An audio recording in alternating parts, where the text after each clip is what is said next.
Feedback is good. Yeah, all of that.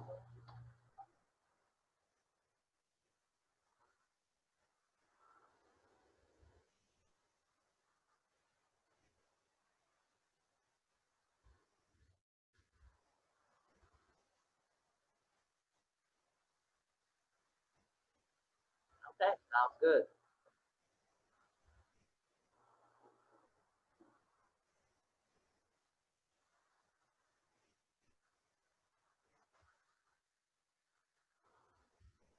Good morning, Kevin. Thank you for having me. I appreciate the opportunity to share my thoughts and opinions on this particular subject matter. And being that I am a Black woman, a person who has lived experience, multi generational trauma survivor, and a mental health survivor of the system, I am. I think what I have to say is something that has impacted my life um, as a former Oregonian. So, what I think we need is, first of all, in, we need intentional representation on all levels of decision and policy making. I mean that to me that means having our Black people, our brown people, our indigenous people, and I'm not saying tokens. I'm saying having more than one, having pairs of people. From those backgrounds. One person is great, but person in my experience, one person's voice is usually not heard, and they tend to become silent because they already know that they're not going to be heard, they're not going to be listened to, and they feel tokenized. So again, when you're going to bring people on these different levels, state, local, county levels of policy and decision making, make it intentional. People with lived experience, make it in groups of pairs at least, never single one person. That way we have a more um, even playing field, a little more equality. It's not such a subjective idea.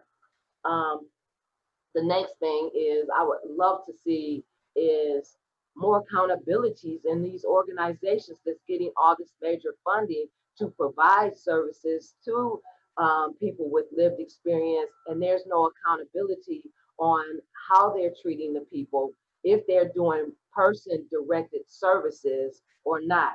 You can write up a treatment plan and tell me to follow it. 9 times out of 10, that treatment plan is not reflecting what I want my treatment to look like.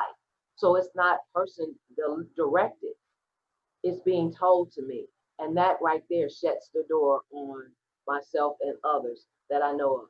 So the funding is steady going out, but no one's being held accountable for the deliverables that should be coming forth. Um, Also, trauma informed systems. We hear this catchphrase, trauma informed. However, trauma is a lot deeper than trauma informed. We are all informed that trauma exists. We're all aware that all of us have some form of trauma, but how are we responding to individuals with trauma? How are we treating people? Are we treating every single living human being as a person who has had some kind of trauma? Are we responding to them in that way with kindness and with dignity and with empathy? I don't see that happening in the services. I see everybody using, oh, we're trauma informed, but you're not treating people as if they're trauma. And with social media and the media and the things that's going on in the media and all the killing of the Black people, and we're actually watching these videos, we are becoming desensitized to the trauma, and Black people are stuffing this pain because we've lived this so long.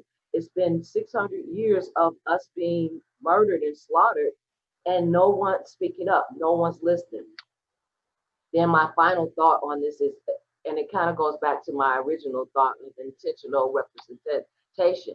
It's called, we talk about equality. Again, bringing one person to the table, one Black person, one Black woman, one Black male. That's that's not equality. You know, it's one thing for us to have a seat at the table because we just have a seat.